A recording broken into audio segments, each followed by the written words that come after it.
Resources. अब उसके बाद मैं लेना चाहती हूँ फ्लड सिचुएशन। फ्लड यानी इनंडेशन ऑफ लैंड, यानी किसी लैंड का डूब जाना, राइट, इसे फ्लड कहते हैं। इंडिया एक मानसून क्लाइमेट है। मानसून क्लाइमेट है यानी कि पूरा रेनफॉल जो है वो सिर्फ 4 महीने तक कन्फाइंड रहता है, राइट। पूरा ईयरली हमारे पूरे साल में बारिश नहीं होती, तो सिर्फ 4 महीने तक कन्फाइंड रहता है। इसकी वजह से ये होता है कि ये अगर 4 महीने बहुत ही ज्यादा बारिश हो गई तो फ्लड की हमेशा पॉसिबिलिटी रहेगी, राइट। कॉन्सेंट्रेटेड हमारा बारिश है, रिवर्स की नेटवर्क भी बहुत ज्यादा है, तो फ्लड की सिचुएशन हमेशा रहेगी। फ्लड होने के लिए कुछ नेचुरल रीजंस है कि किस किस रीजन से फ्लड जो है वो होता है। अगर हैवी रेनफॉल आ गया, राइट, तो फिर फ्लड आने की सिचुएशन है। क्लाउड ब्रस्ट होना, जो हमने उत्तराखंड के फ्लड के बारे में देखा था कि किसी हिली रीजन में बहुत ही ज्यादा एक साथ अगर वहां पे बारिश आ जाए, क्लाउड ब्रस्ट सिचुएशन कहते हैं, तो वो सिचुएशन अगर हो जाए तो भी फ्लड आ सकता है। या La Nina situation, right, El Nino से रिवर्स सिचुएशन, जहां पे इंडिया में बहुत ही ज्यादा बारिश होती है, तो ला नीना सिचुएशन में भी फ्लड आ सकता है। नेचुरल सिचुएशन में एक है बेड ड्रेनेज या तेराई रीजन, राइट, जो पहले से ही सॉइल की ड्रेनेज अच्छी नहीं है, यानी कि वो वाटर को रिटेन नहीं कर पाती, उसे एब्जॉर्ब नहीं कर पाती। ऐसी सॉइल होती है जैसे स्वैम्पी सॉइल है, तराई रीजन की सॉइल है, राइट, यहाँ पे वाटर लॉगिंग होना आम बात है, तो वैसे रीजन में फ्लड आने के चांसेस हैं नेचुरली। और एक रीजन है बेसिन टॉपोग्राफी, जो पंजाब हरियाणा में पाई जाती है। बेसिन टॉपोग्राफी यानी बेसिन या बॉल टाइप की टॉपोग्राफी, यहाँ पे जो बारिश होती है वो ऑब्वियसली वाटर लॉगिंग करेगी, तो इसकी वजह से बेसिन टॉपोग्राफी के रीजन में भी बारिश आना नेचुरल है। नैरो रिवर वैली होती है तो भी फ्लड सिचुएशन आ सकती है, जैसे ब्रह्मपुत्र का वॉल्यूम वाटर का अगर हम देखें तो सबसे ज्यादा है इंडिया में, right, largest river of India. लेकिन वो जिस रीजन से पास होती है, राइट, दोनों ही तरफ हिली रीजन है, एक तरफ ईस्टर्न घाट है, दूसरी तरफ पूर्वांचल है, तो बहुत ही नैरो रीजन में पास होती है, पानी बहुत ज्यादा है, तो इसीलिए अगर उसके अपर रीचेस में अगर ज्यादा बारिश होगी तो फिर इंडिया में भी फ्लड आने की सिचुएशन बनती है। उसके बाद है सिल्टेशन, यानी कोसी में जैसे बनता है, कोसी जैसे ही इंडिया में एंटर करती है, प्लेन रीजन में एंटर करती है, बहुत ही ज्यादा सेडिमेंट्स लेकर आती है, और जितनी ज्यादा सेडिमेंट्स वो डिपोजिट करेगी, उसकी जो रिवर वैली की जो डेप्थ है वो बहुत ही शैलो हो जाएगी, राइट, और इसीलिए जब ज्यादा बारिश होगी या ज्यादा वॉल्यूम का पानी आएगा वो शिफ्टिंग ऑफ कोर्स करेगी, या फिर पानी ओवरफ्लो होगा और बारिश आएगी, फ्लड आएगा। या फिर लैंडस्लाइड आ रहा है, अगर कोई रिवर पास हो रही है और उसके रिवर कोर्स के बीच में अगर बहुत बड़ी लैंडस्लाइड हो जाए, राइट, यानी लैंड गिर जाए, तो उसकी वजह से उसका पूरा ब्लॉक हो जाएगा रिवर क्रॉस, और उसकी वजह से जो भी ऊपर इसमें पानी आता है वो लैंडस्लाइड के रीजन के अराउंड पानी फैल जाएगा और पूरे रीजन को फ्लड कर देगा। तो ये 5th नेचुरल रीजन है कि इससे भी फ्लड सिचुएशन आ सकती है। अब जो रीजंस है वो है एंथ्रोपोजेनिक, यानी human induced reasons of flood. सबसे पहले ग्लोबल वार्मिंग आने की वजह से हमारे हिमालयन के जो ग्लेशियर्स है वो बहुत ही जल्दी और बहुत ही ज्यादा अमाउंट में मेल्ट होते हैं, और वो जितने मेल्ट होंगे उतनी ही उस ग्लेशियर से निकलने वाली रिवर्स और ट्रिब्यूटरीज में उतना ज्यादा पानी आएगा, और इसीलिए हमारे उस हिमालयन रिवर्स में फ्लड आने के चांसेस हैं। डिफॉरेस्टेशन, यानी कि रिवर के अपर रीचेस में उसके बैंक में अगर आप डिफॉरेस्टेशन कर रहे हो, यानी कि जो फॉरेस्ट है उन्हें हम काट रहे हो, निकाल रहे हो, तो उसकी वजह से ये होता है कि उसके अराउंड जो भी सॉइल है उस फॉरेस्ट के नीचे की, जब बारिश होती है वो सारा सेडिमेंट लेके रिवर में आती है, और जितना सेडिमेंट्स रिवर में आएगा उसका बेसिन उतना ही शैलो बनता जाएगा और फ्लड आने के चांसेस बढ़ते जाएंगे। प्लस ये होता है कि जो रिवर्स के अराउंड बैंक्स पे जो फॉरेस्ट होते हैं वो उसके रूट्स एक टाइनी डैम्स की तरह एक्ट करते हैं, वो रूट्स पानी को नीचे ग्राउंड वाटर तक ले जाते हैं, राइट, जो पानी बहकर रिवर में मिलना चाहिए उससे ज्यादा से ज्यादा पानी फॉरेस्ट रोक के नीचे अंडरग्राउंड ले जाता है। उसके बाद है construction of dam and canal, ये भी रीजन है फ्लड को और वर्सन करने के लिए। हैफेजार्ड, अगर आप अपर रीजन में डैम्स बना रहे हैं या कैनाल इस तरह से कर रहे हैं उसके नेचुरल रिवर को, उसके कोर्स को ब्लॉक कर रहा है, तो उसकी वजह से भी फ्लड आने की सिचुएशन रहती है। जैसे फ्लड गेट ओपन किए जाए, इतने सालों से जो जमा हुए सेडिमेंट्स वो भी नीचे जाएगा और फ्लड और भी खराब आएगा। उसके बाद है पुअर सेटलमेंट मैनेजमेंट, यानी जब सिटीज डेवलप होती है अराउंड रिवर के, मोस्ट ऑफ द इंडिया की जो सिटीज है वो रिवर के अराउंड डेवलप हुई है, राइट, लेकिन जैसे ही इस सिटीज में पॉपुलेशन बढ़ती है रिवर बैंक के नजदीक से नजदीक लोग रहने आ जाते हैं, राइट, हैबिटेशन इतनी नजदीक हो जाती है। अगर रिवर जो है उसमें फ्लड आना उसकी नेचुरल टेंडेंसी है, राइट, उसमें पानी ज्यादा होगा, वो ओवरफ्लो होगी, लेकिन आप उसके बैंक पे नजदीक में जाके क्यों रह रहे हो, राइट? उसकी नेचुरल प्रोसेस है ये, flood and drought is a natural process of river. Human उसमें इंटरवेंशन करना है। सबसे पहले तो हैबिटेशन, रिवर के इतने नजदीक डिफॉरेस्टेशन करके हैबिटेशन ही नहीं होनी चाहिए, राइट? तो हैबिटेशन होगी, फिर फ्लड आएगा तो फिर डैमेज होना ही है। तो फॉल्टी हैबिटेशन प्रैक्टिसेस ये भी एक रीजन है हमारे फ्लड सिचुएशन के लिए। फ्लड प्लोन एरियाज, जहां पे सबसे ज्यादा फ्रीक्वेंसी रहती है फ्लड आने की, ऐसे region Ganga Yamuna system, right? मैंने कहा कि हिमालयन ग्लेशियर्स में ऐसे आती है। अगर ग्लोबल वार्मिंग बढ़ रही है, ज्यादा ग्लेशियर मेल्ट हो रहे हैं तो भी यहाँ पे ज्यादा पानी आ सकता है। ज्यादा ईस्टर्न रीजन है, यहाँ पे तो बहुत बारिश भी होती है, तो ज्यादा बारिश होगी। तो Ganga Yamuna system is the highest flood prone system. उसके बाद है ब्रह्मपुत्र, नैरो रिवर वैली है, राइट? और इसकी वजह से यहाँ पे इवन नॉर्थ ईस्ट में भी बहुत ज्यादा बारिश होती है इंडिया की, तो इसलिए ब्रह्मपुत्र में तो बहुत ही फ्रिक्वेंटली फ्लड आते हैं। उसके बाद है उड़ीसा में महानदी रिवर, गोदावरी गोदावरी की ट्रिब्यूटरी वैनगंगा, उसमें फ्लड आते हैं। कृष्णा रिवर की ट्रिब्यूटरी है भीमा, उसमें भी फ्लड आते रहते हैं। ये सारी प्लेट्यू रीजन की रिवर्स है, राइट? और उनमें जो फ्लड आते हैं it is because of the high rainfall. तो अगर ज्यादा रेनफॉल आ गया तो वहां पे, और फिर human induce reasons, habitation, dams, deforestation, और इसकी वजह से यहाँ पे भी फ्लड आएगा। फ्लड आने की प्रॉब्लम से होता है कि आईपीसीसी 4th और 5th रिपोर्ट दोनों में ही इंडिया के लिए ये कहा गया है कि जैसे ही हमारी ग्लोबल वार्मिंग होगा, हमारे फ्लड की सिचुएशन और भी ज्यादा फ्रिक्वेंट होती जाएगी, राइट? इतने ज्यादा ग्लेशियर मेल्ट होंगे और हमारे यहाँ इतनी ज्यादा हैवी रेनफॉल भी बढ़ेगा कि जितनी ज्यादा ग्लोबल वार्मिंग होगी, तिब्बतन प्लेटू या नॉर्दर्न इंडियन उतने ही ज्यादा हीट होंगे, राइट? उतने ज्यादा इंटेंस लो प्रेशर सिस्टम बनेगा और उतने ज्यादा हमारे इंडिया में रेनफॉल भी ज्यादा आएगा। तो इसीलिए फ्लड की सिचुएशन बनने ही वाली है। हम कह रहे हैं डिफॉरेस्टेशन की वजह से और भी फ्लड की सिचुएशन ज्यादा वर्सन होगी। हैफेजार्ड कंस्ट्रक्शन हो रहा है सिटीज में, इवन रिवर वैली के अराउंड हो रहा है। Dams in upper reaches of the river, right? Ganga river में अपर रीचेस में भी हुआ है। उत्तराखंड का मैंने जो फ्लड बताया था उसका भी रीजन एक था, अपर रीचेस में जो डैम्स बने हैं। उसके बाद एक चीज होती है सैंड माइनिंग कहते हैं उसको, यानी कि रिवर की वैली के अराउंड जो सैंड उसने डिपोजिट की हुई होती है, इलीगली उस सैंड को माइनिंग करते हैं और उस कंस्ट्रक्शन में उस जगह पे यूज होता है। लास्ट ईयर आपने एक केस पढ़ा होगा, दुर्गा शक्ति थे आईएएस ऑफिसर, राइट? वो इस इलीगल सैंड माइनर्स को पकड़ के वो उनके खिलाफ उन्होंने एक्शन ली थी and the entire controversies around it. तो इस सैंड माइनिंग जो होती है इस रिवर के अराउंड उसकी बैंक्स में, तो इससे रिवर को नुकसान होता है, उसके आसपास इकोलॉजी को नुकसान होता है, फ्लड की सिचुएशन को भी वर्सन कर सकती है। तो इलीगल सैंड माइनिंग भी फ्लड के कारण है। फ्लड के सॉल्यूशन क्या हो सकता है? एडमिनिस्ट्रेटिव कुछ स्ट्रेटेजी गवर्नमेंट ने डेवलप की है। 11th प्लान में फूड मैनेजमेंट प्रोग्राम बना था, उसके तहत फ्लड कंट्रोल कमीशन बनाया गया जो इंडिया की 23 रिवर्स को कंट्रोल करने के लिए उसे रूल्स रेगुलेशन, क्या क्या रिस्ट्रिक्शन हैबिटेशन में लाना चाहिए, क्या क्या कहाँ पे एफॉरेस्टेशन करना है, इन सारी स्ट्रेटेजीज इस फ्लड कंट्रोल कमीशन ने डेवलप की थी। और रिस्पेक्टिव स्टेट्स जहां पे ये सारी रिवर्स हैं वहां पे ये एडवाइजरी पहुंचाई गई। और फिर जो रिवर्स इंटरनेशनल रिवर्स है, जैसे अपर रिपारेन स्ट्रेट, यानी सपोज कुछ रिवर नेपाल से आ रही है, राइट, ओरिजिनेट हो रही है, कुछ रिवर चाइना में से ओरिजिनेट जैसे ब्रह्मपुत्र, तो ये सारी जो भूटान है, ये सारे स्टेट से हमने कुछ इंटरनेशनल एग्रीमेंट्स किए कि वहां पे अगर अपर रीचेस में ज्यादा रेनफॉल हो रही है और जहां पे अगर रिवर में वॉल्यूम का पानी बढ़ गया है तो हमें वो रियल टाइम बेसिस पे वो इन्फॉर्मेशन एक्सचेंज होती है, ताकि हम नीचे लोअर रिपारेन स्टेट्स में हम इसकी जो है वो अरेंजमेंट कर पाए, हमें पता हो कि पानी ज्यादा इस तरफ आ रहा है तो हम इवाक्यूएशन कर पाए और डैमेज को कम कर पाए। तो इस तरीके के इंटरनेशनल एग्रीमेंट्स भी हमने साइन किए हुए हैं।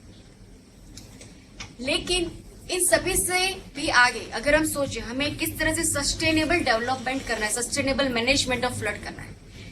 सस्टेनेबल करना यानी कि इन्वायरमेंट से इकोलॉजी के पूरे टैंडेम में, उसकी हार्मनी में काम करना, यानी कि हमारे नेचुरल रिसोर्सेज को हम इस तरह से यूज करें कि सिर्फ हमारी जनरेशन नहीं लेकिन फ्यूचर जनरेशन भी उस नेचुरल रिसोर्स को अच्छे से यूज कर पाए, राइट? तो हमें इस तरीके के हमारे सारे नेचुरल रिसोर्स को सस्टेनेबली यूज करना है, राइट? सारे गवर्नमेंट के documents, you take economic survey, you take India year book, सभी जगह पे डेवलपमेंट के आगे ये सस्टेनेबल वर्ड लगा होता है।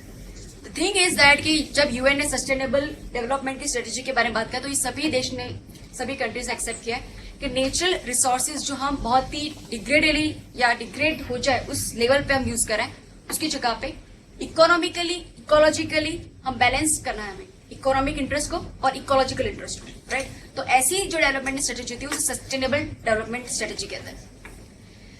तो अगर हमें फ्लड को इस तरीके से इन्वायरमेंटली भी सस्टेनेबल स्ट्रेटेजी करनी है तो हमें क्या करना पड़ेगा कि पहले तो रिवर के बैंक के अराउंड फॉरेस्ट का प्लांटेशन करना होगा, एफॉरेस्टेशन करना होगा, राइट, ताकि रिवर के बैंक्स जो है वो बैंक इरोड ना हो जाए, उसके रूट्स, फॉरेस्ट के रूट्स उस बैंक्स को पकड़ के रखे, यानी सॉइल का भी कंजर्वेशन हो, पानी नीचे ग्राउंड वाटर में जाए, राइट, और ग्राउंड वाटर में पानी जितना जाएगा रिवर के बेसिन पे भी पानी बना रहेगा, राइट, और इसकी वजह से फ्लड या सिल्टेशन जो भी हो रहा है वो भी कम होगा। उसके बाद हमें बेटर सेटलमेंट स्ट्रेटेजीज बनानी, जो भी सिटीज डेवलप हो रहा है हमें ये ध्यान रखना होगा कि उसकी सराउंडिंग जो हमारी रिवर्स है उस रिवर के नजदीक में कुछ डिस्टेंस तक वहां पे कोई हैबिटेशन, कंस्ट्रक्शन कुछ भी ना हो पाए। उसके बाद रिवर वाटर, जो रेन वाटर हार्वेस्टिंग जो हमने देखा, हर एक सिटीज में, हर एक जगह पे, इवन विलेजेस में हम रेन वाटर हार्वेस्टिंग कर सकते हैं। हर एक बड़े बड़े बिल्डिंग में भी ऊपर जब बारिश होगी उनका स्टोरेज कर सकते हैं, राइट, जिसे ड्राई सीजन में हम यूज कर सके। उसके बाद और एक स्ट्रेटेजी है, सबसे बेस्ट स्ट्रेटेजी, जिसे वाटर शेड मैनेजमेंट कहते हैं। आगे के लेक्चर में हम समझेंगे कि वाटर शेड मैनेजमेंट है क्या। वाटर शेड मैनेजमेंट फ्लड और ड्रॉट दोनों को बैलेंस या दोनों को सॉल्व करने में हमें काम करे। ड्रॉट का मतलब ये है कि जिस एरिया में रेनफॉल कम हो रहा है, 75 सेमी या 60 सेमी से भी बारिश जहाँ पे कम होती है तो वहां पे ड्रॉट होता है, right. Drought prone areas, government ने किस एरिया को ड्रॉट प्रोन तरीके से यानी उस तहत से हमें डिसाइड किया है।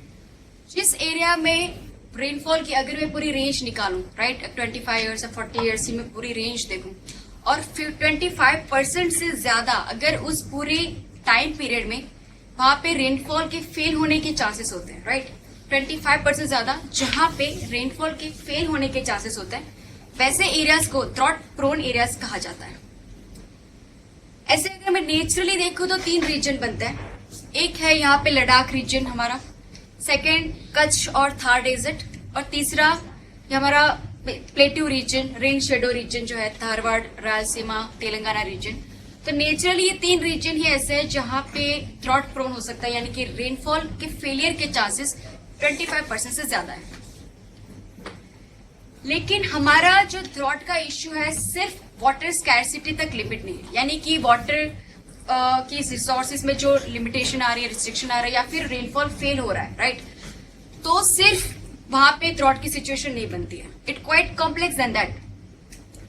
हमारे यहाँ ड्रॉट डेवलपमेंट से रिलेटेड है, यानी कि ड्रॉट आता है तो उसका मतलब ये होता है कि एग्रारियन पॉवर्टी यानी फार्मर्स की पॉवर्टी आना, ड्रॉट आना यानी कि एग्रारियन पॉवर्टी उनके इकोनॉमिक डैमेज और उसकी वजह से low human index, human development index, यानी कि उस रीजन में low literacy, high infant maternal mortality, infant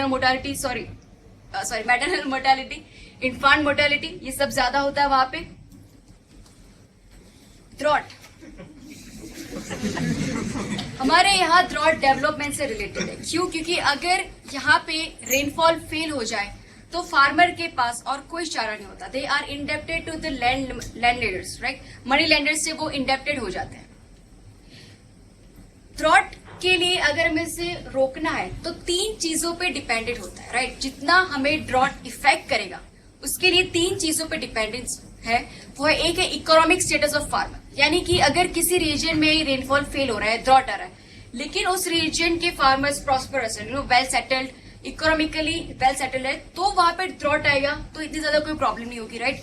इतना अग्रेरियन पॉवर्टी नहीं आएगी, ऐसा कुछ ह्यूमन डेवलपमेंट इंडेक्स में प्रॉब्लम नहीं होगा। दूसरी चीज, अगर किसी रीजन में बारिश कम हुई, फेल हुई, फिर भी अगर वहां पे इरिगेशन फैसिलिटी है, कैनाल्स है, ट्यूबवेल्स है, या फिर इस तरह के रेन वाटर हार्वेस्टिंग सिस्टम है, या ऐसा कुछ भी सेकेंडरी सोर्स है उनके पास, तो फिर भी अगर रेनफॉल फेल होगा तो वहां पे प्रॉब्लम नहीं क्रिएट होगी। उसके बाद तीसरी चीज वो है ऑल्टरनेटिव लाइवलीहुड, यानी कि अगर रेनफॉल फेल हो गया तो उस रीजन के फार्मर के पास कोई और इकोनॉमिक एक्टिविटी है करने के लिए उसी रीजन में, तो फिर भी उससे पॉवर्टी का सामना नहीं करना पड़ेगा, उसे इकोनॉमिक डैमेज नहीं होगी, राइट। तो अगर हमारे इंडिया में ड्रॉट की सिचुएशन को हमें हैंडल करना है, उसे कम करना है, तो हमें इन 3 चीजों पे फोकस करना पड़ेगा,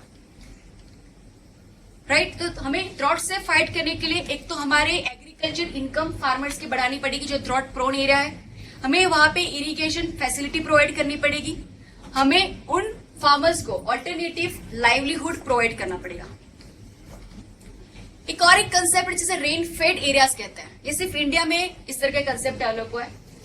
रेन फेड एरिया यानी ऐसे एरिया जहां पे एग्रीकल्चर टोटली रेनफॉल पे डिपेंडेड है, वहां पे कोई भी इरिगेशन फैसिलिटी नहीं, ना ही ट्यूबवेल से, ना ही कैनाल्स है, राइट। कोई भी और सोर्स नहीं है पानी का, सिर्फ बारिश के पानी से वहां पे खेती होती है। इस वजह से ये होता है कि जब बारिश हो जाती है उसी सीजन में वो लोग कल्टीवेशन करते हैं, कोई क्रॉप जो है वो कल्टीवेट करते हैं। जब ड्राई सीजन आती है तब ये लैंड को फैलो कर देते हैं, यानी कि लैंड को ऐसा ही खुला सूखा छोड़ देते हैं, कोई भी क्रॉप नहीं लेते हैं, उसे लैंड फैलोइंग कहते हैं। जब मॉनसून सीजन में सिर्फ 1 ही 2 क्रॉप्स पे लेना है और उसी पे वो पूरी तरह डिपेंडेड है, अगर वो मॉनसून पे फेल हो जाएगा तो एग्रीकल्चर पॉवर्टी आ जाएगी, राइट। मनी लैंडर्स का इश्यू, फिर पॉवर्टी अगर आ जाएगी, यानी कि आप देखिए कि पूरे ईयर में ये सिर्फ 1 से 2 बार ये कल्टीवेट करते हैं, सिर्फ मॉनसून सीजन में, तो उनका प्रोडक्शन कितना कम होगा, राइट। उनके पास डिस्पोजेबल इनकम कितनी कम होगी, उनकी प्रोडक्टिविटी भी बहुत कम है, क्योंकि पूरे साल में सिर्फ 1-2 क्रॉप्स ले रहे हैं, तो low productivity, right. High poverty, subsidise farming, 1-2 ही क्रॉप्स पूरे साल में ले रहे हैं, तो उसमें से कुछ ग्रेन्स वो कल्टीवेट करें जो खुद के कंजप्शन के लिए रखेंगे, ड्राई सीजन में कंजप्शन के लिए। तो यहाँ पे फार्मिंग भी सब्सिडाइज टाइप की फार्मिंग होती है। हमारे इंडिया की ये आयरनी है कि हमारा जो नेट सोन एरिया है, नेट सोन एरिया यानी कि जिस एरिया में हमारे टोटल इंडिया का जो एरिया है उसमें से जितना एरिया एग्रीकल्चर फील्ड है, जहाँ पे एग्रीकल्चर की जाती है, उस एरिया को नेट सोन एरिया कहते हैं। उस नेट जोन एरिया का 55% एरिया इस तरीके का रेन फेड एरिया है, यानी कि हमारे एग्रीकल्चर फील्ड के 55% हमारा एग्रीकल्चर फील्ड सिर्फ रेनफॉल पे टोटली डिपेंडेड है। तो अगर हम इस तरीके का एरिया को मैं कंबाइन करूं, राइट, क्योंकि ये सारे एरिया जो सिर्फ रेनफॉल पे डिपेंडेड है, वहां पे अगर रेनफॉल 25% से ज्यादा, इससे भी कम अगर फ्रीक्वेंसी में भी रेनफॉल फेल होता है तो भी वही सारे ड्रॉट की प्रॉब्लम वहां पे स्टार्ट होती है, राइट। तो ड्रॉट प्रोन एरिया में मैं उस रेनफेड एरिया को भी इंक्लूड करूंगी, तब हमारी जो लिस्ट बनेगी वो बनेगी हमारी full list of drought prone areas. First rain shadow region, वो तो हमने देखा ही, धारवाड़ है, रायलसीमा रीजन, महाराष्ट्र का विदर्भा रीजन। ये देखा हमने कि ये रीजन वैसे भी यहाँ पे रेन शेडो रीजन है, बारिश कम आती है, प्लस यहाँ पे प्लेटू रीजन है, राइट। रिवर्स जो है वो डीप उनकी वैली है, इरिगेशन डिफिकल्ट होता है, प्लस प्लेट्यू रीजन में हमने देखा कि ग्राउंड वाटर में भी काफी लिमिटेशंस है। तो ये एक रीजन बनेगा हमारा rain shadow region of Western Ghat. दूसरा रीजन है यहाँ पे अरावली और विंध्याचल के बीच में Malwa region, right. Malwa, Bundelkhand, Mewar region, हमने जहाँ पे चंबल के वेटलैंड्स देखे थे, राइट।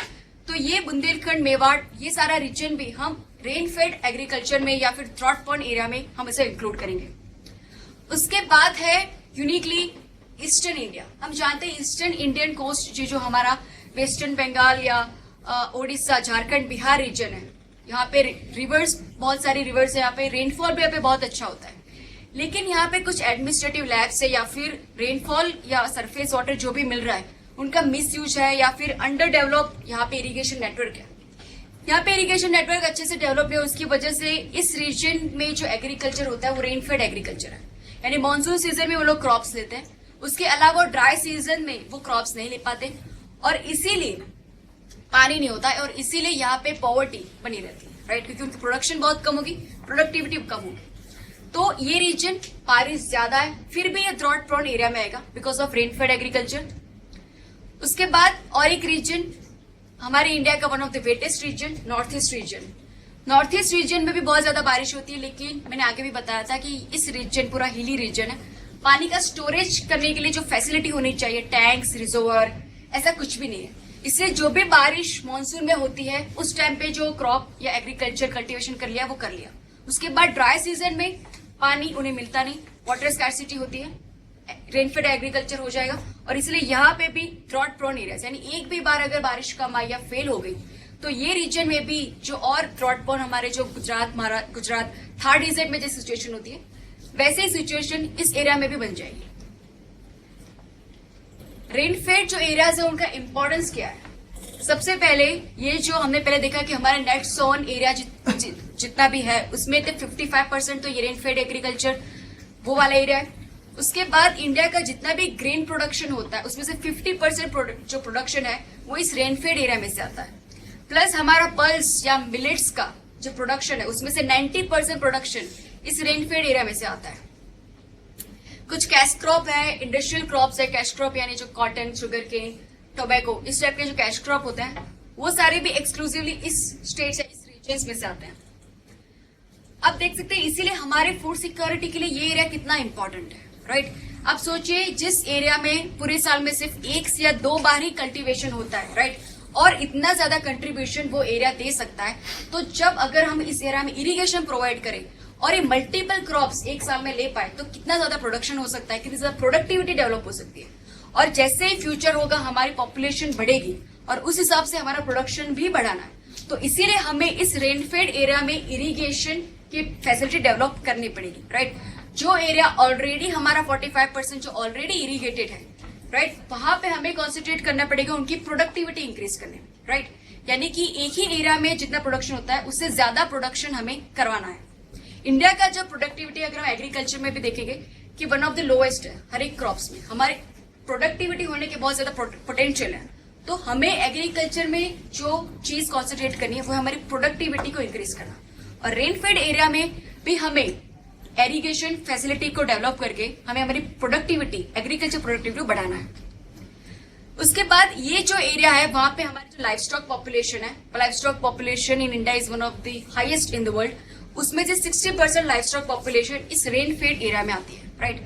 तो इसीलिए अगर मैं इस एरिया में इरिगेशन फैसिलिटी डेवलप करूं तो ज्यादा फोडर का कल्टीवेशन होगा, ज्यादा फोडर होंगे तो ज्यादा लाइफ स्टॉक में मिल्क प्रोडक्शन होगा, राइट? और इसीलिए यहाँ पे मीट प्रोडक्शन या डेयरी प्रोडक्शन, पोल्ट्री, इन सभी का डेवलपमेंट होने के बहुत ही ज्यादा पोटेंशियल है। लेकिन इस एरिया की प्रॉब्लम्स क्या है? पहले तो यहाँ के एरिया में जो भी फार्मर्स है मोस्टली दे कैश क्रॉप या इस तरीके के क्रॉप्स जो है वो यहाँ पे उगाते हैं, जैसे कॉटन है, ग्राउंडनट है, टोबैको है। कैश क्रॉप यानी कि ऐसे क्रॉप्स जिसको आप खा नहीं सकते, राइट? तो इसकी वजह से ये होता है कि जब ये क्रॉप्स अगर फेल हो जाए तो ये होता है कि उनके पास खाने के भी कुछ नहीं बचता, और इसीलिए यहाँ पे माल न्यूट्रिशन और हंगर सिचुएशन क्रिएट होती है। ये चीज मैं आपको कॉटन के लिए बताना चाहती हूँ। आपने विदर्भा रीजन में देखा होगा कॉटन फार्मर्स की जो सुसाइड हो रही है, राइट? कॉटन बहुत ही फ्रेगाइल और सेंसिटिव क्रॉप है। अगर कॉटन सक्सेसफुली अगर जो है वो कल्टीवेट हो गया तो बहुत अच्छा सा पैसा मिलता है, लेकिन उसके इनपुट पे भी बहुत ज्यादा पैसा लगता है क्योंकि उसके रूट्स को ही पानी ज्यादा मिलते रहना चाहिए।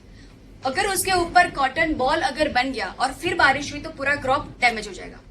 इसके अलावा कॉटन क्रॉप्स में डिसीज बहुत जल्दी हो जाता है, जिसे कॉटन बुलवर्म टाइप की डिसीज कहते हैं। तो अगर डिसीज में ज्यादा हो जाएगी तो पूरा क्रॉप फेलियर हो जाएगा।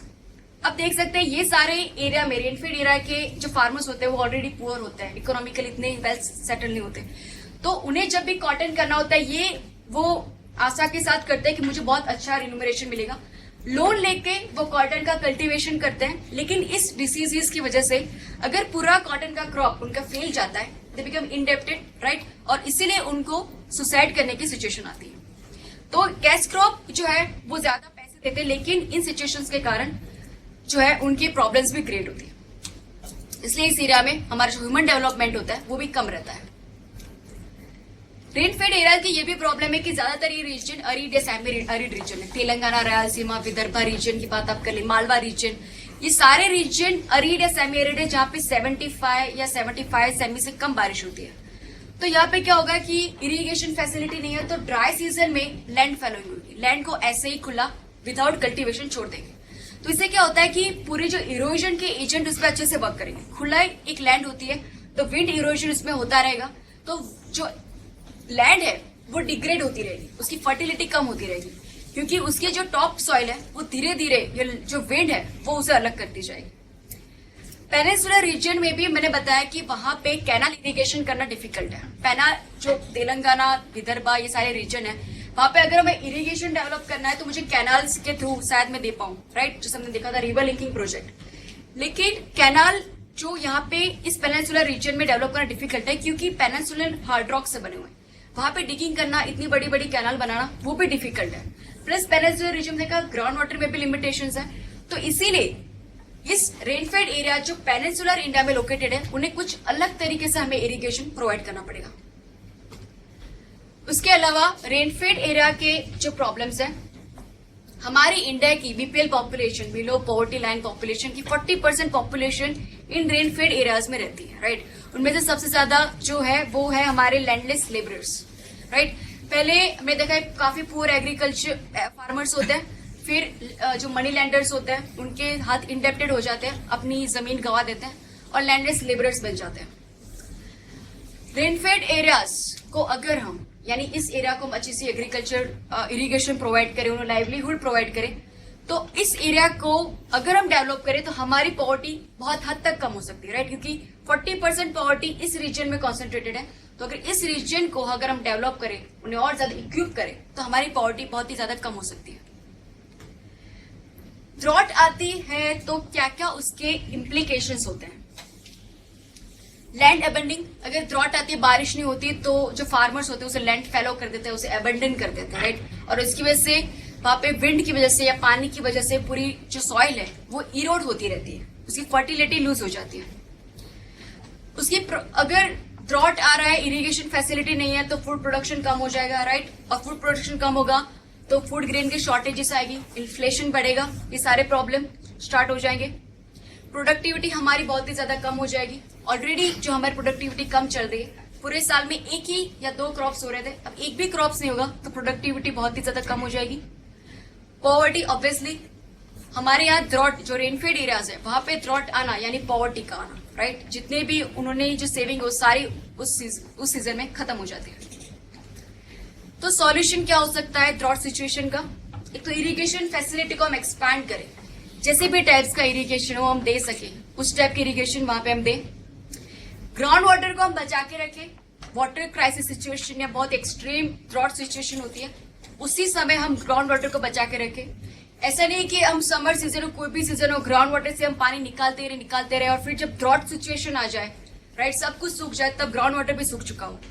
तो इसीलिए ग्राउंड वाटर को हमें इस क्राइसिस सिचुएशन के लिए बचा के रखना चाहिए।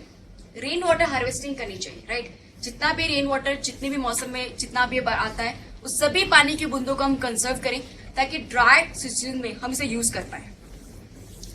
बड़े बड़े कैनाल्स और डैम्स की जगह पे छोटे छोटे चेक डैम्स बनाने चाहिए और हमें करना चाहिए वाटर शेड मैनेजमेंट। दो हमने ट्रिक बताई ड्रॉट के फाइट करने की, रेन वाटर हार्वेस्टिंग। इस तरह के रूफटॉप हम टैंक्स क्रिएट कर सकते हैं, पाइप क्रिएट कर सकते हैं, जिससे जितना भी रेन वाटर का जो पानी है उसे हम स्टोर करेंगे और हमें ड्राई सीजन में उसको यूज कर पाएंगे। उसके अलावा छोटे छोटे चेक डैम्स, जितनी छोटी छोटी रिवर्स पास हो रही है हर एक गांव में, इस तरह के छोटे छोटे चेक डैम्स बना के उनकी जरूरत के हिसाब से पानी थोड़ा सा स्टोर कर सकते हैं और फिर पानी बढ़ सकता है। ये जो चेक डैम्स होते हैं वो इकोलॉजिकली ज्यादा जो है कम ये डैमेज करते हैं compare to dams and canals, right. बड़े बड़े डैम्स, मल्टीपर्पज डैम्स पूरी रिवर को उसको ब्लॉक कर देते हैं, उसके नेचुरल रिकोर्स को। छोटे छोटे चेक डैम्स जो होते हैं वो सबसे कम इकोलॉजिकली जो है वो डैमेज करते हैं। अब मैं ये कंसेप्ट के बारे में समझाना चाहती हूँ, वो है वाटर शेड डेवलपमेंट। ये फ्लड के लिए भी जरूरी है, ये ड्रॉट के लिए भी जरूरी है और गवर्नमेंट से सबसे ज्यादा आज एडवाइस दे रही है, राइट, इस मैनेजमेंट को अपनाने के लिए, एग्रीकल्चर के लिए। ये सबसे सस्टेनेबल वे है, यानी इकोलॉजी और हमारे इकोनॉमिक इंटरेस्ट दोनों को बैलेंस करके आगे बढ़ती है और इस तरह से हम हमारे नेचुरल रिसोर्स को हम यूज कर रहे हैं इन सस्टेनेबल वे, राइट, कि आज हमारी जनरेशन और फ्यूचर जनरेशन उसे यूज कर पाए। वाटरशेड मैनेजमेंट करने के लिए हमें सिस्टम्स अप्रोच या इंटीग्रेटेड अप्रोच यूज करना पड़ेगा। यानी कि अगर मुझे किसी रिवर के वाटर को कंजर्व करना है तो सिर्फ उस रिवर के चैनल को या उसके वाटर के बारे में नहीं सोचूंगी, लेकिन उस रिवर में वाटर कंट्रीब्यूट करने वाली सारी ट्रिब्यूटरीज, राइट, उसके सराउंडिंग सारे फॉरेस्ट, उसकी सारी इकोलॉजी, मैं उनके बारे में सोचूंगी, उनको भी मैं कंजर्व करूंगी, राइट। तब मैं उसके रिवर के मेन पानी को भी कंजर्व कर पाऊंगी। इसीलिए रिवर को कंजर्व करने के या किसी भी नेचुरल रिसोर्स को कंजर्व करने के लिए उसके साथ जुड़े हुए, उससे रिलेटेड, उससे एसोसिएटेड सारे कंपोनेंट्स को भी मुझे मेंटेन करना पड़ेगा, राइट। तो इस तरह के मैनेजमेंट को वाटरशेड मैनेजमेंट कहते हैं या सिस्टम अप्रोच कहते हैं। इस तरह के एक सिस्टम में ह्यूमन इंटरवेंशन बहुत ही कम होता है, जो डैमेजिंग ह्यूमन इंटरवेंशन होता है वो कम हो रहता है। पहले तो हम चलते हैं, ये वाटरशेड वर्ड जो है उसका मीनिंग क्या है। जो भी मेन रिवर पास होती है उसके ओरिजिन से लेके उसका डेल्टा और उसके सारे ट्रिब्यूटरीज का ओरिजिन और जहां पे वो मर्ज होती है, वो सारे एरिया को उस रिवर का वाटरशेड कहते हैं, राइट। उस पूरे कैचमेंट एरिया रिवर का, उसका खुद का, उसके ओरिजिन टू डेल्टा और सारे ट्रिब्यूटरीज का ओरिजिन टू मर्ज, सारे एरिया को वाटरशेड कहते हैं। वाटरशेड के जब मैनेजमेंट होता है तब उसके क्या क्या कंपोनेंट्स होता है। एक तो मेन रिवर, उसकी सारी स्ट्रीम, राइट, और फिर उसके साथ उनके सराउंडिंग, उनके बैंक्स पे जो फॉरेस्ट है, वो फॉरेस्ट भी उसके कंपोनेंट है। उस फॉरेस्ट में रहने वाले वाइल्ड लाइफ या ट्राइबल कम्युनिटी, वो भी उसके कंपोनेंट है। उस रिवर के सराउंडिंग विलेजेस है, उन विलेज की पॉपुलेशन, इवन जो एग्रीकल्चर फील्ड है, ये सारे एग्रीकल्चर फील्ड, ये सभी चीजें वाटरशेड के कंपोनेंट है। यानी कि मुझे पानी का कंजर्वेशन करना है, अगर पानी को हमें अच्छे से रिसोर्स को डेवलप करना है तो मुझे इन सभी कंपोनेंट्स को ध्यान में रखना पड़ेगा। वाटरशेड मैनेजमेंट एक्चुअल में क्या होता है। वाटरशेड यानी सपोज किसी रिवर का इस तरह का वाटरशेड है, यहाँ से उसका ओरिजिन है और यहाँ से सपोज नॉर्दर्न साइड से उसका ओरिजिन है, यहाँ पे उसका डेल्टा क्रिएट होगा। तो ये सारी जो छोटी छोटी ट्रिब्यूटरीज है, उन सभी छोटी छोटी ट्रिब्यूटरीज या छोटे छोटे रिवर्स पे हम अर्थन या छोटे छोटे चेक डैम्स बनाएंगे, राइट। एक बड़ा डैम पूरे रिवर को ब्लॉक करते हुए बनाने की जगह पे एक नेटवर्क होगा छोटे छोटे चेक डैम्स का। इससे रिवर का फ्लो जो है बैलेंस वे में बना रहेगा। थोड़ा सा ही पानी, जहाँ पे जो जितने रिवर, जितनी पॉपुलेशन है, उनके रिक्वायरमेंट के हिसाब से थोड़ा सा पानी ब्लॉक होगा, फिर से पानी यहाँ पे दिया जाएगा। यानी उसकी जो मेन मिनिमम वॉल्यूम पानी का इस रिवर का होना चाहिए वो उसके ओरिजिन से लेकर उसके डेल्टा तक बना रहेगा, राइट। इससे कोई ब्लॉकेज नहीं होगा। स्टोरेज और मेंटेनेंस, राइट, सस्टेनेबल वे में हम इसको डेवलप कर पाएंगे।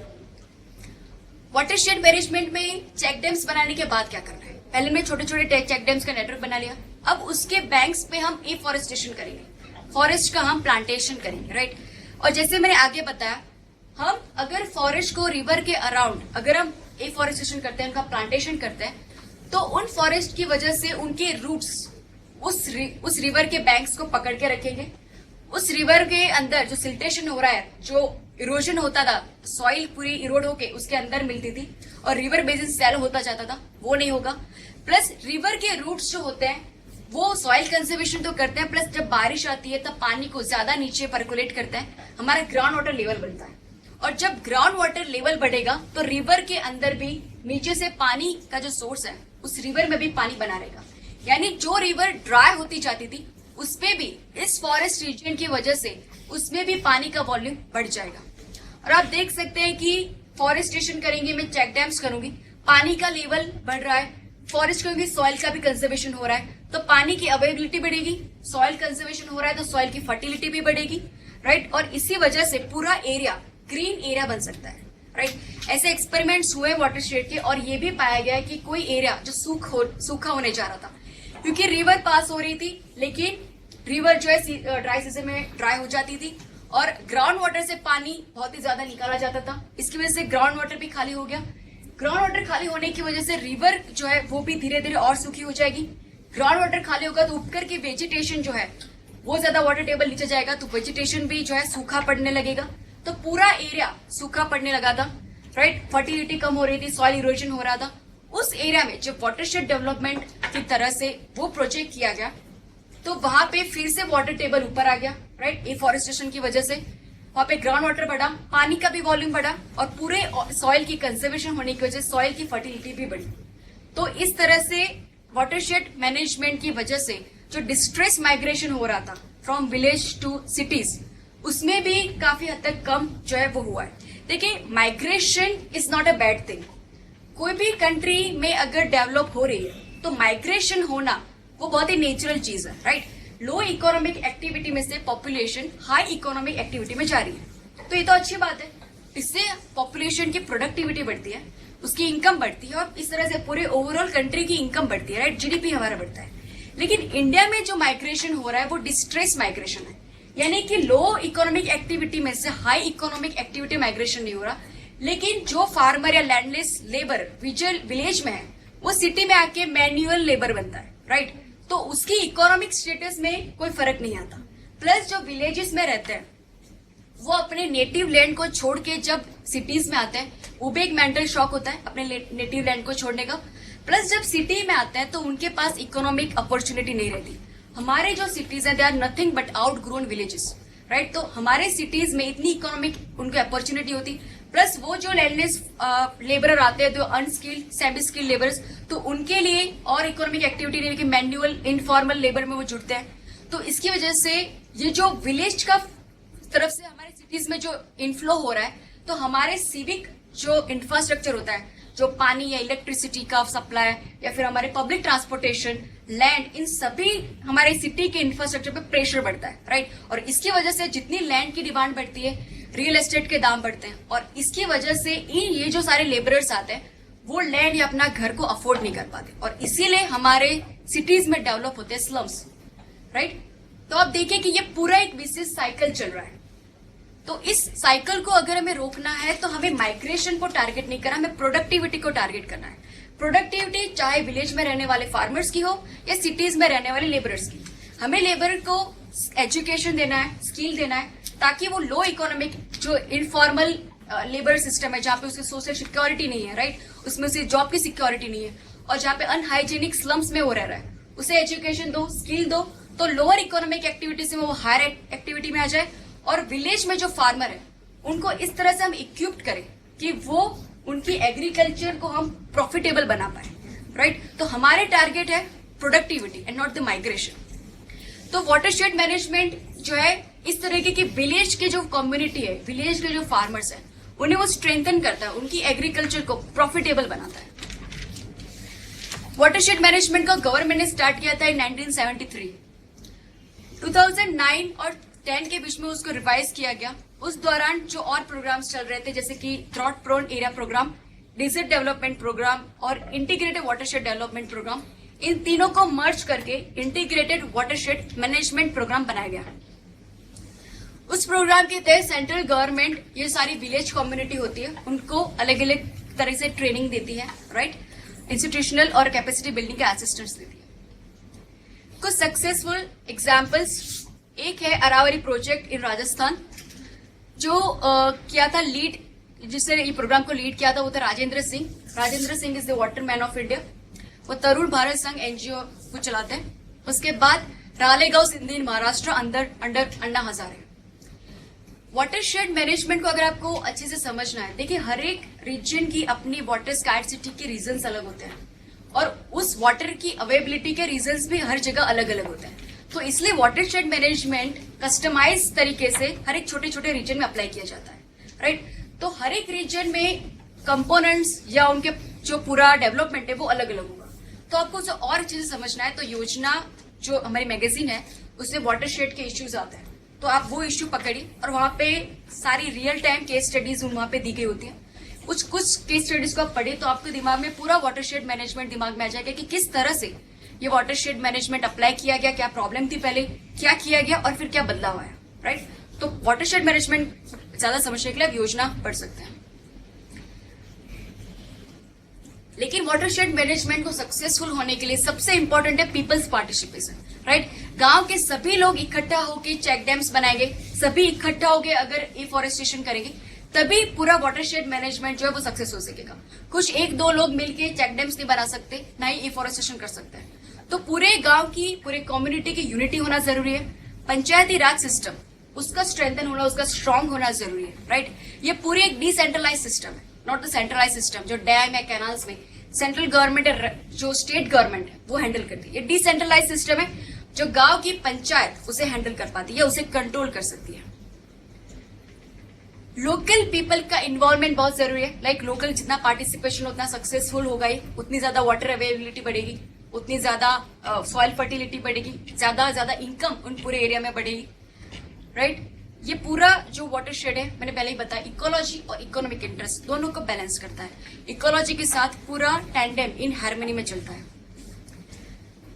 वाटरशेड मैनेजमेंट, पानी की अवेलेबिलिटी बढ़ेगी, मल्टीपल जब पानी की अवेलेबिलिटी बढ़ेगी तो मल्टीपल क्रॉप इन ईयर ले सकेंगे। एक ही साल में जब ड्राई सीजन थी उस टाइम पे भी वो जो है वो खेती कर पाएंगे, उस टाइम पे कल्टीवेट कर पाएंगे। रेन वाटर हार्वेस्टिंग भी साथ में करेंगे, राइट। उससे उनकी इनकम बढ़ेगी तो वो ज्यादा से ज्यादा इनपुट अपने एग्रीकल्चर में लगा पाएंगे, राइट। ज्यादा अच्छे फर्टिलाइजर, ज्यादा अच्छे सीड्स, राइट, मैकेनाइज्ड तरीके से वो कर पाएंगे खेती। और उसकी वजह से इस एग्रीकल्चर की हमारी प्रोडक्टिविटी भी बढ़ेगी, राइट। जितने एरिया में जितना प्रोडक्शन होता है उससे ज्यादा प्रोडक्शन अब होने लगेगा। अगर एरिया पूरा ग्रीन होगा, वाटर अवेलेबिलिटी बढ़ेगी, सॉइल अच्छी होगी तो इतनी ज्यादा फोडर की अवेलेबिलिटी बढ़ेगी। जितना फोडर होगा उतना ही अच्छा मिल्क का भी प्रोडक्शन होगा। डेयरी डेवलपमेंट भी यहाँ पे डेवलप कर सकते हैं। इसके अलावा मीट, पोल्ट्री, इस तरह की इकोनॉमिक एक्टिविटी भी यहाँ पे डेवलप हो सकेगी। तो हमने देखे थे फाइट अगेंस्ट ड्रॉट में हमने देखा कि एग्रीकल्चर इनकम बढ़नी चाहिए, तो watershed management, rain water harvesting, इस तरीके की टेक्निक यूज की जाए तो एग्रीकल्चर इनकम बढ़ेगी।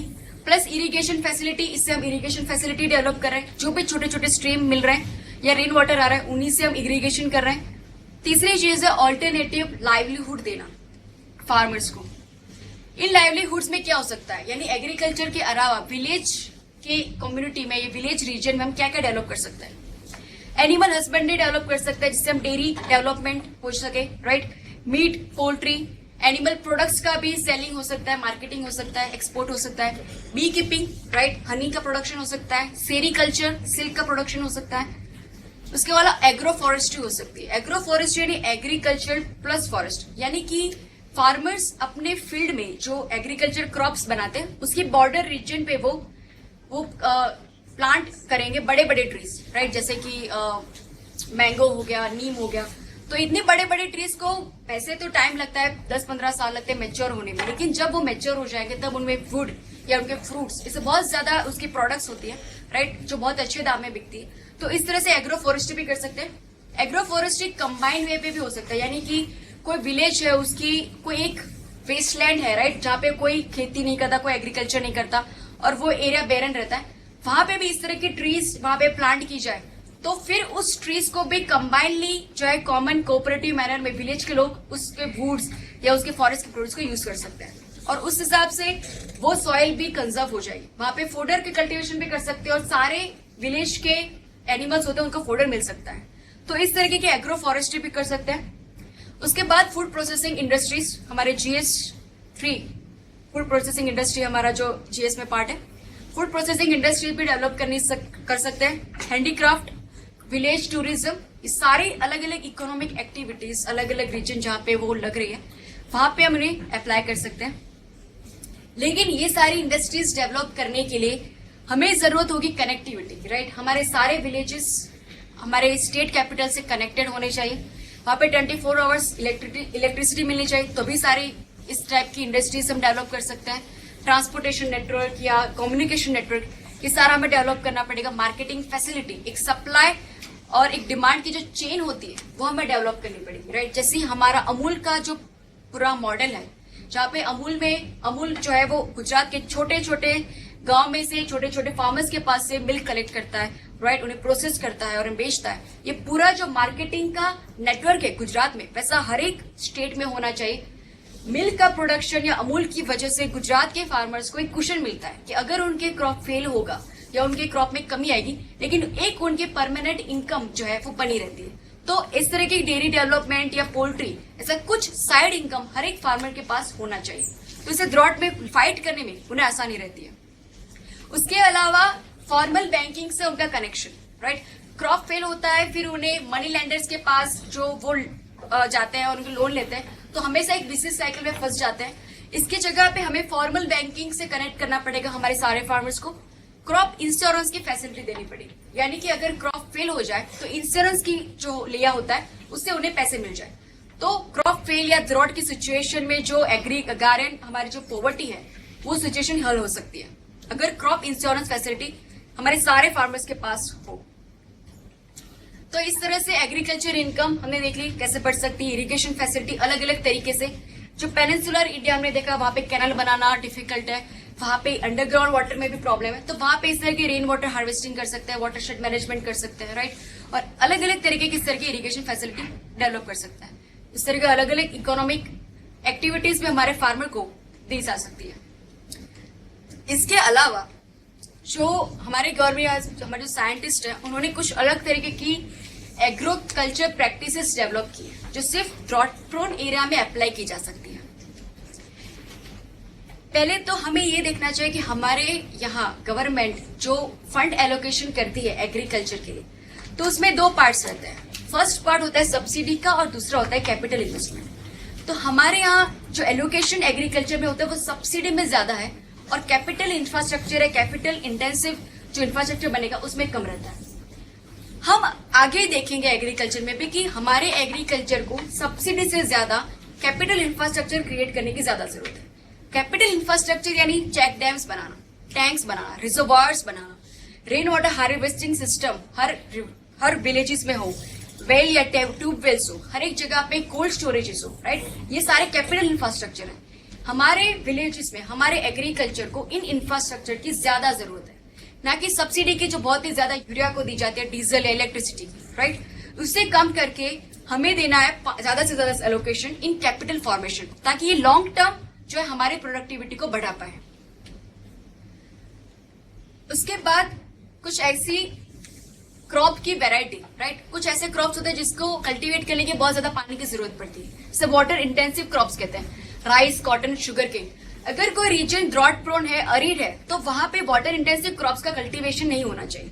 वहां पे ऐसे क्रॉप्स का कल्टीवेशन होना चाहिए जो लेस इंटेंसिव है, वाटर लेस इंटेंसिव क्रॉप है, जैसे कि मिलेट्स, जवार, बाजरा, रागी, राइट। क्योंकि अगर इस अरिड रीजन में भी मैं वाटर इंटेंसिव क्रॉप्स का अगर मैं कल्टीवेशन करूंगी तो मुझे और ज्यादा पानी चाहिए होगा, और मैं और ज्यादा पानी ग्राउंड वाटर से या कहीं और से मैं लेकर करूंगी तो अरिड रीजन में वो पानी जो है वो टिक नहीं पाएगा, वहां पे और इरिगेशन हो जाएगी। और वहां पे हम देखेंगे पंजाब हरियाणा में जो सिचुएशन हो रही है, Punjab Haryana is quite comparatively arid region, और वहां पे राइस और शुगर केन की जो कल्टीवेशन हो रही है, इसकी वजह से ये हो रहा है कि पानी की वाटर लॉगिंग की वैसे तो बेसिन टोपोग्राफी है, और भी ज्यादा वहां पे ऐसे वाटर इंटेंसिव क्रॉप्स वहां पे कल्टीवेट किए जाते हैं, इसकी वजह से वाटर लॉगिंग की सिचुएशन बनती है। और सॉइल सैलिनिटी यानी कि पानी ऊपर जमा रहता है, राइट। और अरिड सिचुएशन में वहां पे सॉइल के अंदर के पानी का भी इवोपरेशन होता है और सॉइल के टॉप लेयर में सॉल्ट्स जमा हो जाते हैं और सॉइल पूरी की पूरी सलाइन हो जाती है, राइट। तो ऐसी सिचुएशन बनती है। तो अरिड रीजन में वाटर इंटेंसिव क्रॉप्स जो है वो कल्टीवेट नहीं करने चाहिए, less water intensive crops cultivate करने चाहिए। उसके अलावा कुछ और टेक्निक्स भी हैं जिससे पानी कम से कम यूज हो, ऐसी इरिगेशन फैसिलिटी जैसे ड्रिप इरिगेशन। यहाँ पे आप देख सकते हैं कि छोटे छोटे पाइप से क्रॉप्स को कनेक्ट करना, और पानी जो है वो सिर्फ क्रॉप्स के रूट में ड्रॉप बाय ड्रॉप वहां पे पहुंचाया जाता है कंटिन्यूस बेस पे, लेकिन ड्रॉप बाय ड्रॉप। इसकी वजह से पानी जो है बहुत ही कम मात्रा में यहाँ पे इरिगेशन में यूज होता है और प्रोडक्शन ऑलमोस्ट सेम रहता है। जो नॉर्मल कंडीशन में पानी दिया जाता है और इस कंडीशन में प्रोडक्शन सेम रहता है, लेकिन पानी का यूज बहुत कम होता है। इसके अलावा और एक टेक्निक है जो स्प्रिंकलर्स कहते हैं। आपने कई गार्डन्स में देखा होगा, स्प्रिंकलर्स घूमते हैं और पानी का जो है वहां पे स्प्रे करते हैं, तो उसमें भी पानी जो है बहुत ही ज्यादा कंजर्व होता है, कम पानी में अच्छा प्रोडक्शन होता है। उसके बाद इंडिया में एक्चुअली इरिगेशन फैसिलिटी 100% कभी डेवलप नहीं कर पाएंगे, कि कुछ रीजन इतने इंटीरियर, कुछ रीजन इतने हिली रीजन में जो है डिफिकल्ट रीजन में, कि हमें सारे एग्रीकल्चर फील्ड को 100% कभी कवर नहीं कर पाएंगे। तो ऐसे रीजन में हमें जैसे लोकलाइज इरिगेशन सिस्टम बोली, जैसे रेन वाटर हार्वेस्टिंग, और उस तरह की अपनी कस्टमाइज इरिगेशन सिस्टम डेवलप करनी पड़ेगी। या फिर उस वहां पे रहने वाले एग्रीकल्चरिस्ट या फार्मर्स को रिस्क डाइवर्सिफिकेशन करना पड़ेगा और लाइवलीहुड देने पड़ेंगे हमें। एग्रोसिल्वी या एग्रोसिल्वी पेस्टोरल सिस्टम यानी एनिमल हस्बेंड्री करनी पड़ेगी। ये जो फोटो है वो एग्रो फॉरेस्ट्री का है, यानी कि क्रॉप्स बीच में जो है वो बोए जाते हैं, उसके सराउंडिंग एरिया में मैं ट्रीज का प्लांटेशन करूंगी, ताकि मुझे इस एरिया में से, मतलब क्रॉप्स में से तो मुझे पैसा मिलेगा, प्लस अगर ड्राई सीजन में मैं क्रॉप तो जो है अगर कल्टीवेट ना कर पाई तो इन ट्रीज में से भी जो भी मुझे प्रोडक्शन मिलेगा तो उससे से भी मेरी इनकम बढ़ती रहेगी। और जो जहां पे भी ट्रीज होते हैं वो उसका रूट्स बहुत ही नीचे तक होता है, तो वो भी सॉइल के इरोजन को रोक पाते हैं। तो यहाँ पे दो फील्ड के बीच में जगह छोड़ने की बजाय ट्रीज का प्लांटेशन करना चाहिए। और एक टेक्निक है ड्रॉट। पहले तो हमें जहाँ पे ज्यादा आते हैं ड्रॉट प्रोन रीजन से, वहां पे कुछ अलग तरीके के सीड्स डेवलप किए, जिसे ड्रॉट रेजिस्टेंस सीड्स कहते हैं, यानी कि वो जल्दी से जो है पानी कम होता है तो वो डिस्ट्रॉय नहीं होते। तो पहले तो ऐसी ड्रॉट रेजिस्टेंस वैरायटी को यूज करना चाहिए, उन्हें और भी ज्यादा डेवलप करना चाहिए। उसके बाद इस सॉइल मॉइस्चर को कंजर्व करने की एक टेक्निक जिसे मल्चिंग कहते हैं। आप देख सकते हैं पूरे सॉइल को इस तरह से ग्रासेस से कवर किया जाता है, राइट। क्रॉप्स अगर कल्टीवेट किया तो भी पूरी ग्रास से मैं उस रीजन को कवर कर दूंगी। उसकी वजह से ये होता है कि जो भी इवोपरेशन हो रहा है वो कम हो जाएगा और सॉइल के अंदर मॉइस्चर जो है वो मेंटेन होता रहेगा। अगर मैं क्रॉप को कल्टीवेट कर रही हूँ फिर भी मैं उसके अराउंड इस तरह के ग्रासेस जो है वो रख दूंगी, सॉइल को कवर करते रखूंगी। यानी जो अरिड रीजन है जहाँ पे इवोपरेशन बहुत होता है और सॉल्ट जो कैपिलरी एक्शन से सॉल्ट ऊपर आते हैं, सलाइन एंट्री होती है, वैसे भी उस सॉइल में जो कम वहां पे मॉइस्चर है वो मॉइस्चर वहां पे बनी रहेगी और इसलिए मुझे कम पानी का यूज करना पड़ेगा इरिगेशन के लिए, तो ज्यादा से ज्यादा पानी इस सॉइल के अंदर उस मॉइस्चर में मेंटेन होता रहेगा। तो ऐसी टेक्निक को मल्चिंग कहते हैं। उसके अलावा प्री मानसून प्लाउइंग या सॉइल ड्रेसिंग कर सकते हैं। जनरली ये होता है कि मानसून रीजन में हमारे जब पहली बारिश होती है तब फार्मर्स प्लॉइंग करते हैं, सीड्स वहां पे डालते हैं और सेकंड बारिश जब आती है तब उन सीड्स का जर्मिनेट होता है और कल्टीवेशन स्टार्ट होता है। लेकिन जब ड्रॉट प्रोन एरियाज होते हैं जहां पे पहली बारिश आने के बाद ऐसी चांसेस बहुत है कि दूसरी बारिश आए ही नहीं या बहुत टाइम के बाद आए, तो ऐसे रीजन में प्री मानसून प्लाउइंग करनी चाहिए। यानी कि जब प्रिडिक्शन हो जाए कि अब बारिश आने वाली है उससे पहले प्लाउइंग कर दो, सीड्स डाल दो, ताकि पहली बारिश जब आए उसी टाइम से उस सीड्स का कल्टीवेशन स्टार्ट हो जाए, राइट। उसके बाद है डीप ड्रिलिंग ऑफ सीड्स या फर्टिलाइजर। जो ड्रॉट प्रोन रीजन होता है वहां पे सॉइल इरोजन या सीड्स के फेलियर होने का चांसेस होता है, राइट। पानी वहां पे जैसे ही फेल हो जाएगा, पानी नहीं मिलेगा, तो अगर सीड्स बोए हैं तो वो फेल हो जाएगा, डिस्ट्रॉय हो जाएगा। इसके जगह पे हम ये कर सकते हैं कि ड्रिल करके सीड्स को थोड़े से डेप्थ में हम उसको बोए, राइट, ड्रिलिंग करके। इवन फर्टिलाइजर को इस तरह से डीप में सीड्स के साथ जो है वो ड्रिलिंग किया जाता है।